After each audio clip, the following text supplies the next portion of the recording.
I am Mike Lyons, your host for another oral history interview for the Jacksonville Broadcasters Association. The association's purpose is to preserve the rich history and contributions of the area's radio, television, and broadcasting industries. The association is open to those past and present broadcasters in our area, those affiliated with the region's broadcasting industry, and entities who have served this region's proud broadcasting heritage. We welcome students who are focusing their careers on the broadcasting industry. Today it is August of 2022, and our guest today is Dan Kossoff, a former radio DJ, worked 25 years at WJCT in Jacksonville, taught broadcasting at UNF, spent a long time in the business, 56 years total. That's really incredible. I only did 39. That is amazing to me. Thanks for sitting with us. Well, it's nice to be sitting with a piker here, only 36 years in the business. Pretty remarkable in this business anyhow. Now you knew that you wanted to go into broadcasting in high school. In fact, you were in it in high school. I was, Mike. When I was 15, I got my first job in broadcasting at WIGL Radio in Superior, Wisconsin. And you had to have an engineer's license back then in order to turn on the transmitter during the day. Right. It wasn't 24 hours. So you turned it on before your shift, when your shift began early in the morning? I went on and turned on the transmitter, and I still have the card, by the way.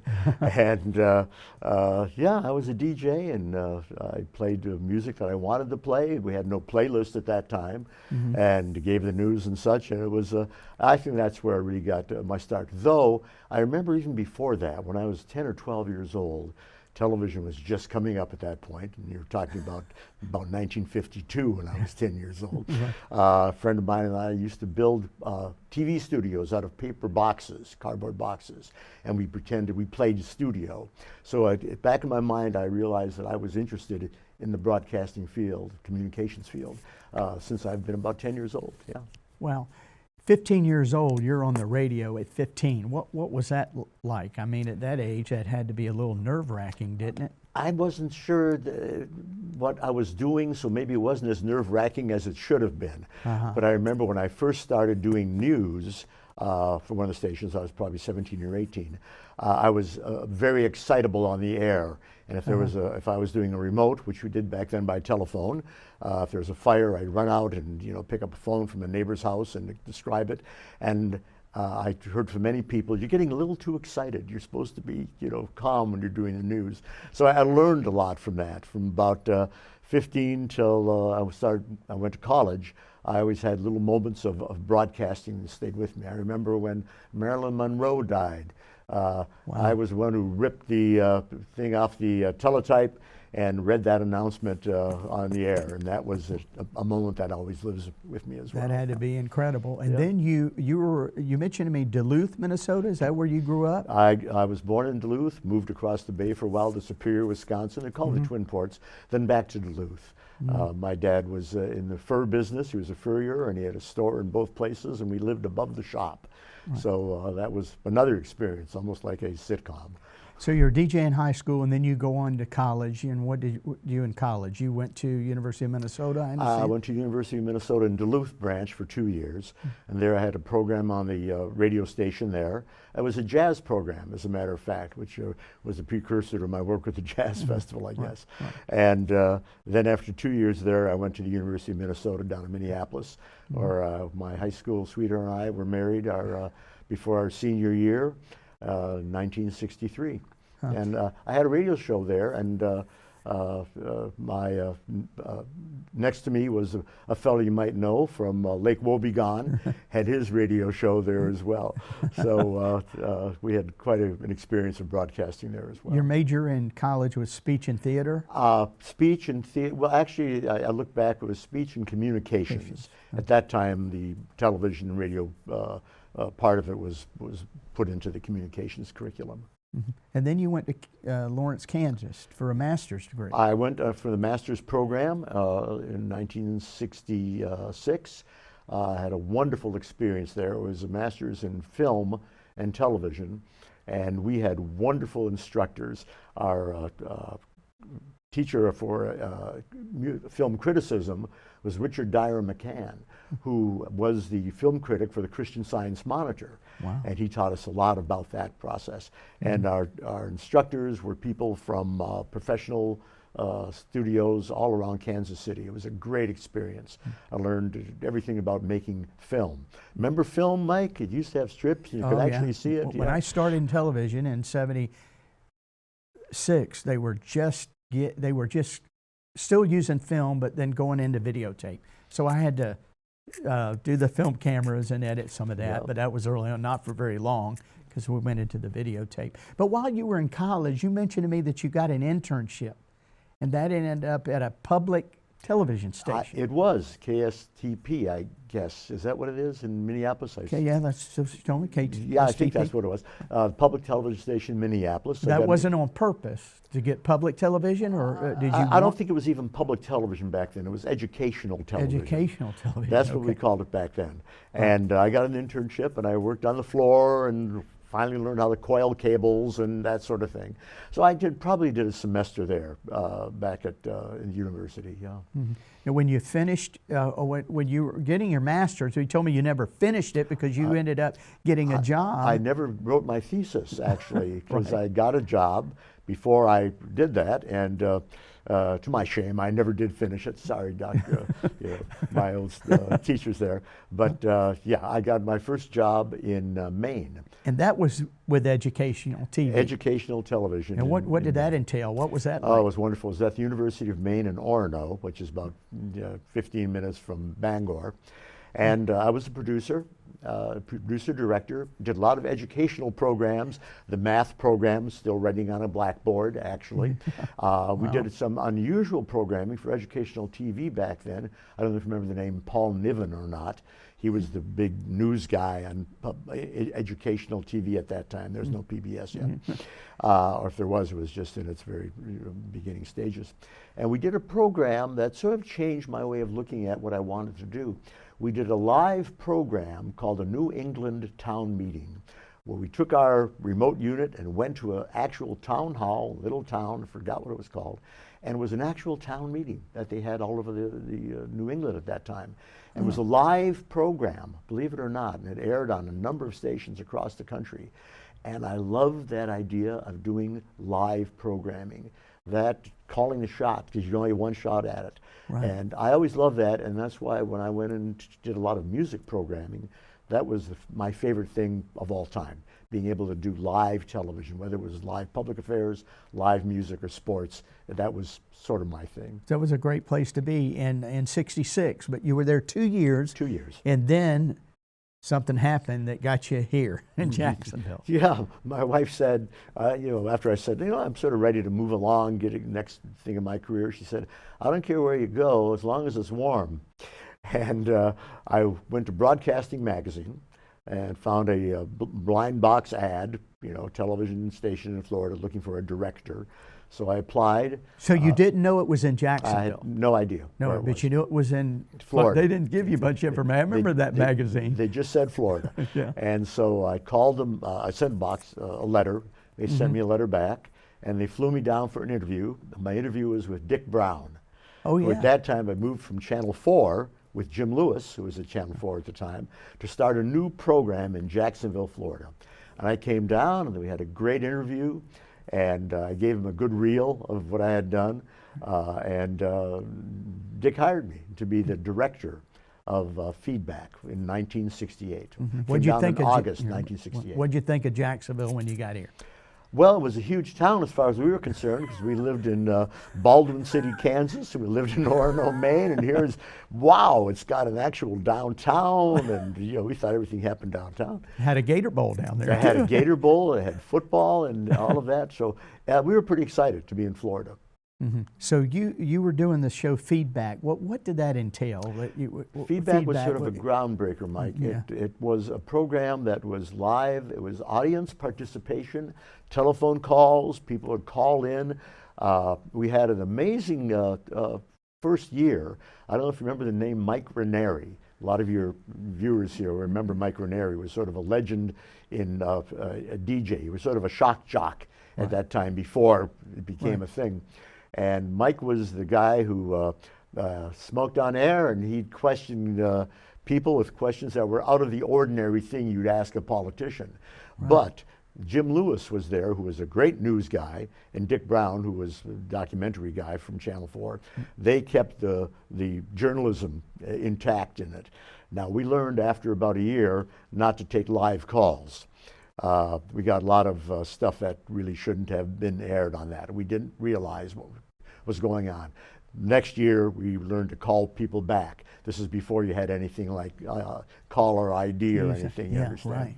So we did politics, we did sports. Monroe Campbell, who many folks might remember as the fisherman. But he was a great investigative reporter for the newspaper before he moved in with us. So Monroe Campbell was on staff. This was before he did his fishing show. And we had Rodney Hurst, who we know in town, was part of one of our early staffs. Lydia Stewart, and just so many great people who hadn't necessarily been well trained in journalism, but a lot of them were the right kind of people to ask the right questions. And the political stuff we did was pretty amazing back then. That had to be pretty neat for you to work with such good people. Oh, and you're a young guy, and you're right there in the middle of it. That's right. And I was directing the show, and again, it was live television, and it was spontaneous. You never knew what was going to happen. We had musical acts that would come on. Then the format changed over the years. Feedback was around for 5 or 6 years. We created, Gene Napier, who was our engineer, developed what we call the Mini-Mote. And that was the first remote studio that was all packaged in a truck. We could take it anywhere, set it up any place. It was very much heralding the beginning of on-location broadcasting. Sounds like you were on the ground floor of a lot of different new things, because town hall meetings, I mean, they have them today, but first town hall meetings, they didn't have them, and then Feedback was a different kind of a show. Absolutely. Well, we had a very, very creative manager. Fred Redmond had been the manager of the station for several years, and Fred was the kind of guy who wasn't afraid to experiment. And he tried many, many things that other stations didn't have, the wherewithal or the desire or the cash to do it. Remember, we were public television at that time, and that gave us a little more latitude. We didn't have to worry so much about sponsorship. We had to worry more about membership and what would excite people. We started that program, then it morphed into another kind of program. We called it, did the same idea, we just changed the name. Jack Newsom, who used to be a big person in City Hall, was one of our hosts. He ended up being a school board member, didn't he? No. That's not the same guy that I'm thinking about? Okay. No, I don't think so.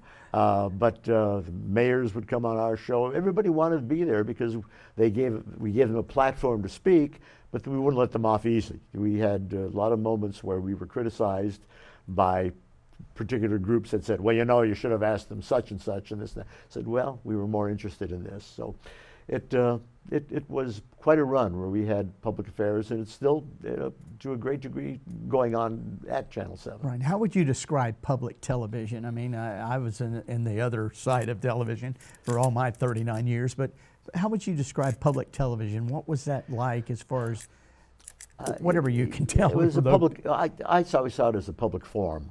There was two parts to public television, remember. We had network programming that was of a very, very high level. The Masterpiece Theaters and the News Hour and the Nova programs, and all of those programs were something that wouldn't necessarily run on commercial TV because it's not broad enough necessarily for commercial TV. So we had great network programming. Did Sesame Street come along while you were there? Sesame Street came when I was there. It's 67, I think, Sesame Street premiered. Yeah. But then there was the local area, and that's where we had most of our interests, of course, in creating local programs. Monroe Campbell, Jim Watson had a show about gardening. He was a county agent. Monroe did a fishing show. We had a show called Family Focus. Lydia Stewart and Flonell Ozell were the hosts of those kinds of shows. And we became a forum. That was our thing, where people could call in and actually participate. Every program we did had a local participation aspect to it. which was quite unusual at the time. That had to be great. And you moved up through the ranks in 25 years and did all kind of different jobs at JCT, right? Oh, absolutely. I was a director, then a producer, then I became executive producer, then I became, I was the marketing director or development director, I guess they call it. Then I was the vice president of production. Your hands were in all that stuff going on there. Well, we had to be. Everybody did a lot of everything there. If you took a look at the people who came through Channel 7, both either in the Public Affairs Department or the Creative Services Department, which was one and the same thing. Those people all found other places after our training and had wonderful careers coming out of public broadcasting. Right. 12 years after you got to WJCT, the Jacksonville Jazz Festival came along, and I know Mayor Godboll, I guess, got that started, and Channel 7 with Mike to Talbert. WJCT and Mike Tolbert. WJCT got really involved in that, and you did. Talk about that. But the idea was so simple, was let's have a great time, let's have some good jazz out there, let's have some nice food. So it was sort of a little jazz and seafood party.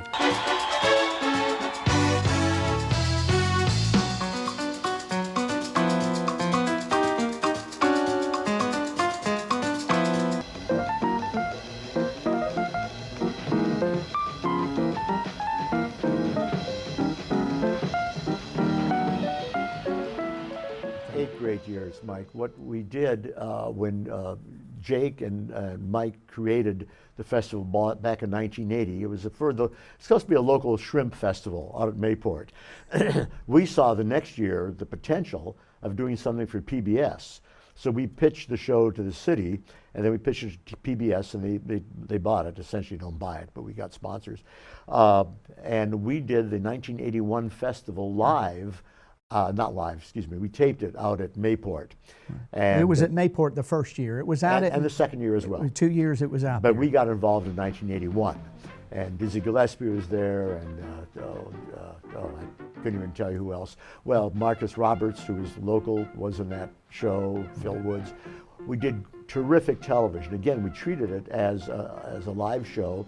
I directed it and produced it, and I punched the show. I directed the program, then worked in post. We built an hour show.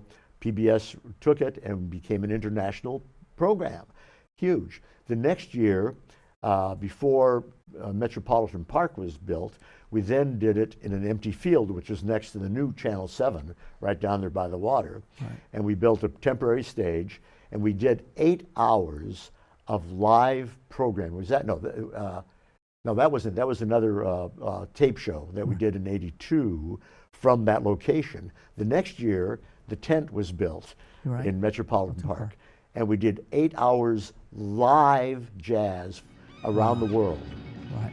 Unheard of. That was the longest live show ever done on public television at the time. Did your jazz background, you mentioned you had a jazz radio show, did that kind of help you? I always loved jazz, and that was, for us, it was sort of an experiment in how well could we do that kind of program. But we had already established ourselves from the first year as doing good jazz program. There's only 2 jazz shows that ran.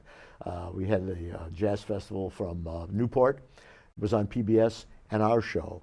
And we were very proud of what we did during the, I think we did live tape programs. We did the 1 year live in '83. Then we did it for another 7 or 8 years before the funding changed, and then it was no longer. You worked closely with a guy, Vic DeGenti. Vic DeGenti. I was the executive producer of the show from 1984 to like 92 maybe. Right. Then Vic picked it up as executive producer from that point on forward, right up until the point where the city then took over the festival, and Channel 7 put their production into other resources. Do you think that helped put Jacksonville on the map? Did any of this programming from JCT ever be broadcast outside of Jacksonville? Oh, the jazz festivals were, absolutely. That was our big shining moment, I think, of local production going international. International? Yeah, well, I also was the director of special projects at Channel 7 for a number of years, sort of at the same time. The Jazz Festival wasn't my only job, even though I was executive director of it. I was still a producer. and we produced programs that PBS aired. And several shows that we either programmed on PBS, cooking show called Grilling with George Hirsch. That was the #1 cooking show in the country for several years. And we went on location all over the country doing grilling. And that was a great experience as well.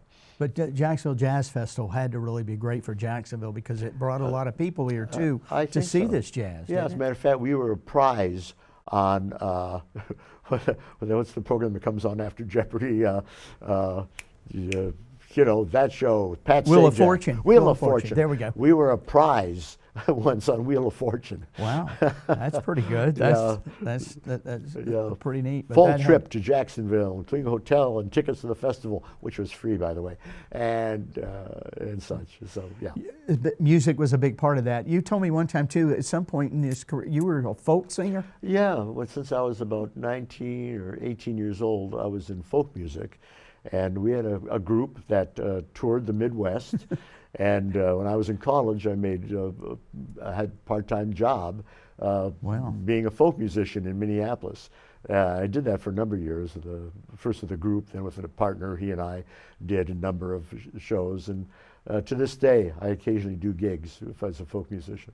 Wow, that's incredible. Now, during this Jazz Festival time, you taught at UNF, broadcasting and journalism. I did. I got to give a shout out Ken Thomas, who's our president of the Jacksonville Broadcasters Association, and is directing this right now. He was one of your students. Ken, well, he must have been an A student then. He's done a very nice job, Ken.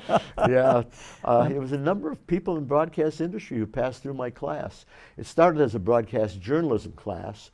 By teaching how to newscast and such, but it morphed into production because I felt that was more my expertise. The university, I think, needed that, and we started then our own programs, and it was great. I loved teaching here. We didn't have much in terms of equipment, not what you have now, which is a lovely setup and great people working it. But I love teaching, and I've had great students.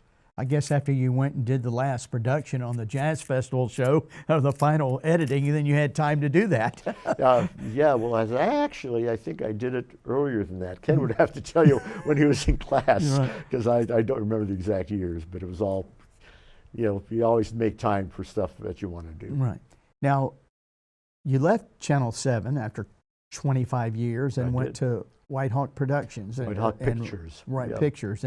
And why did you leave 7, and what did you do at White Hawk? Channel 7 changed a little bit in terms of what their focus was. They weren't doing as much local production, and I always consider myself more of a production kind of guy, and I wanted to make stuff.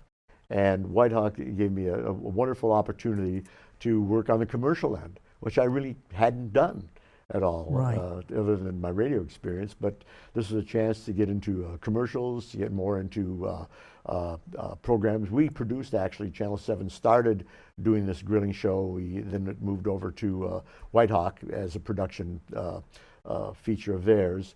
And then I did documentary work, and we did a lot of local programming, events. So it was a broad. I worked there for 10 years, Charlie Barth. And a really talented group of people there. So I learned a lot about television commercial production. And you were still doing a lot of stuff you were doing at 7, putting together shows and directing and doing all that. Yeah, well, what's the job of a producer? But, managing people and resources. And so that's why I felt that I was able to do the Jazz Festival, because it's the same thing, managing resources and handling people. And once you learn those skills, you can pretty much apply them to whatever the next job is going to be. After White Hawk, you decided to get in and do your own business. I had my own company for a couple of years, and I was doing, I thought, pretty well. I was enjoying it, and I liked the freedom of it. It was hard because, of course, there's a sales option in that you have to take that option, and you have to be the salesperson as well. I did fine. Then I did some part-time work for the Jacksonville Greyhound Racing at the time. And ultimately, they asked me to do more work for them, and I had an office there and doing my own work for myself there and using their resources. And then they asked me to come on full-time. Howard Corman, a dear friend and a wonderful guy, and really, really smart businessman, and he understood so much about how to put things together because he had a huge organization. I remember it as a big-time business. Big-time business, and it still is. And at that time, it was Greyhound Racing, and I was there for about 8 years. I ultimately moved into a full-time position of Director of Creative Services, then Marketing Director. Right, you did commercials for the Greyhound Racing, and that developed into the poker rooms. They decided to do that, and came in. You did commercials there, all kind of right, and interesting more than stuff. commercials, but we did a lot of other kind of work there. We did marketing pieces for ourselves and for other people, and we had our own quite nice little business going. We did a radio show. We started on 1010, a radio program on poker. And you were instrumental in getting that started. Yeah, that was the idea. You say we can do radio. Yeah, that's right. And when that goes back to high school, yeah, well, that's right. Well, it's all the same thing, you know. You come up with ideas and you have fun with it. And as long as you got a group of people that you can bounce stuff off of, and that was important. Every job I've had people that were there to listen to each other and to be able to work together and to feed off each other. It's always been a very free-flowing atmosphere. Right. And Howard gave us a chance to do that, and when they decided, his company decided to open the poker rooms, that opened a whole new area of interest. How do you start a new business? How do you promote a brand new business? What kind of items you put in place to draw in a local as well as a national community to come to your place of business, and that was a lot of fun. And you retired from that place, and I did. After 56 years. That was about enough. I retired when I was about 72 years old. Wow, that's a long career in broadcasting. But I still kept doing some things. People would ask me if I'd create a little video for them or do something for a birthday or for a life event. So I did some of that on my own, just as fun. Right. And but I kept my guitar playing up, and I still enjoy doing that every now and then. You still go to the Jazz Festival? I do. I do. I love the Jazz Festival. I was honored to have a special award from them, as well as a number of other people in a Hall of Fame. So every year they give us a little goodies bag to go to the festival, and it's fabulous. The festival has always been a real treasure in this town. Definitely, for sure. You were an original founder of the Jacksonville Broadcasters Association. Tell me how that kind of got started and why you wanted to get involved in that and why it was important. Well, I was called by, as I recall, Howard Kelly and Harry Reagan and Gary Corbett, who were all, before I was, already talking about this. And Howard and Harry in particular were very interested in preserving the broadcast legacy of Jacksonville, which is, as you well know and everybody out there knows, is an amazing story, and so many people and so many stations and so much of what is the root of this town is based on what broadcasters was done, and even what you've talked about today, the Jazz Festival and feedback and all that local program. Amazing history. So they were, I think particularly Harry was very interested in like a museum or some place of broadcast history. And we tried many ways. How do you do that? How do you put it in the right place? And what do you put in? And who's there? In the meantime, trying to build membership of broadcasting. Who are broadcasters? And as you and I have talked about, and many of us at the meetings have talked about, is what does it even mean anymore? With so many choices now available on who is a newscaster. What does the streaming and the digital world mean for getting information out? And people can start podcasts, and everybody's got a camera in their hand with their phone. Everybody can be a broadcaster and reach audiences that need to hear this, or so many points of view. So that world has changed, and I think that one of the goals of the association is to help synthesize what we have into not necessarily one box, but how many boxes can fit into the storage area, which is either a museum or an online something or a real place. And a lot of people are working on it, and I hope I can still be helpful. Yeah, and listening to these interviews, you learn a lot about, even me sitting here talking to you, you learn a lot about what went on in the history of it. Absolutely, absolutely. It's a wonderful time to be in the business of information and of hopefully better journalism as well. What advice would you give to students, young people that wanted to get into broadcasting and journalism? What advice would you give them? Well, advice always comes from a very personal point of view, I guess. Yeah. One thing is to get some real training in what journalism is and go to a lot of sources. Don't get your news just from Facebook anymore, or from this platform or that. It doesn't exist. Everybody has an agenda. So get some education into what it is that you really believe and what the most important is for the most people. That's the hardest part, I think, separating the hate to say the good from the bad, but the real from the unreal. And go to many sources. Mm-hmm. No regrets coming to Jacksonville in '68. You were here from 2012 in broadcasting business. Lots of just great. The family here, have the dearest friends here.